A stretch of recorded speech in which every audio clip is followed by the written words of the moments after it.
വനം വകുപ്പിനെ കയറൂരി വിട്ട് കള്ളക്കേസുകളിൽ കുടുക്കി കുടിയേറ്റ ജനതയുടെ ജനകീയ മുന്നേറ്റങ്ങളെ തകർക്കാമെന്ന് സർക്കാർ കരുതുന്നത് വിലപോകില്ലെന്ന് ഇടുക്കി രൂപത മുഖ്യവികാരി ജനറൽ മോൺസിഞ്ഞോർ ജോസ് കരിവേലിക്കൽ പറഞ്ഞു.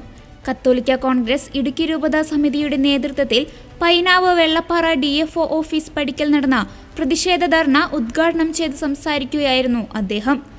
ആലുവ മൂന്നാർ രാജപാത ജനങ്ങൾക്ക് തുറന്നു കൊടുക്കണമെന്ന് ആവശ്യപ്പെട്ടുകൊണ്ട് കോഓർഡിനേഷൻ കമ്മിറ്റിയുടെ നേതൃത്വത്തിൽ നടന്ന ജനമുന്നേറ്റ സമരത്തിൽ പങ്കെടുത്തതിനാണ് കോതമംഗലം രൂപത മുൻ അധ്യക്ഷൻ മാർ ജോർജ് പുന്നക്കോട്ടിലിനെതിരെ കേസെടുത്തത്.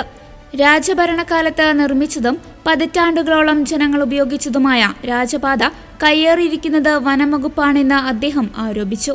ഒരു പ്രദേശത്തെ ജനങ്ങളുടെ സഞ്ചാര സ്വാതന്ത്ര്യത്തിന് വിലക്കേർപ്പെടുത്തിക്കൊണ്ട് അനധികൃതമായി വനം വകുപ്പ് കയ്യേറി കൈവശം വയ്ക്കുകയും ചെയ്ത റോഡ് ജനങ്ങൾക്ക് തുറന്നു കൊടുക്കുന്നതിനെ സർക്കാർ അടിയന്തര നടപടികൾ സ്വീകരിക്കണമെന്ന് അദ്ദേഹം ആവശ്യപ്പെട്ടു.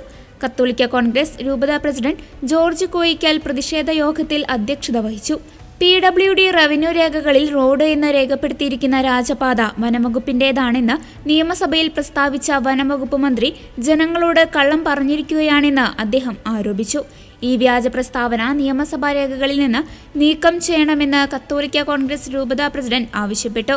ജനമുന്നേറ്റത്തിന് നേതൃത്വം കൊടുത്തവർക്കെതിരെയും പങ്കാളികളായവർക്കെതിരെയും വിശേഷിച്ച് അഭിമന്യ പിതാവിനെതിരെ എടുത്തിരിക്കുന്ന കേസ് പിൻവലിക്കുവാൻ സർക്കാർ തയ്യാറാകണമെന്നാവശ്യപ്പെട്ടുകൊണ്ട് കത്തോലിക്ക കോൺഗ്രസ് രൂപത director father Francis Edavakandam, media commission director father Jins Karakkattu, കത്തോലിക്ക Congress general secretary Sijo Elanthoor, global secretary George kutty Punnakuzhy, Cecil Jose, Jerin J Pattankulam, Mathukutty Kuthanappally എന്നിവർ പ്രസംഗിച്ചു.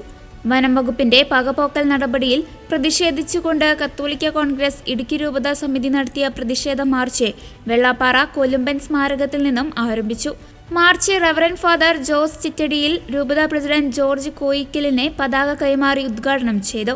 പ്രതിഷേധ മാർച്ചിലും ധർണയിലും നൂറുകണക്കിന് കത്തോലിക്ക കോൺഗ്രസ് പ്രവർത്തകർ പങ്കെടുത്തു. Father Thomas Puthur, father Joseph Nadupadavil, രൂപതാ സമിതി അംഗങ്ങളായ Joseph Chandy Thevarparampil, Augustine Parathinal, Jose Thomas, Santo Thaliparambil തുടങ്ങിയവർ നേതൃത്വം നൽകി.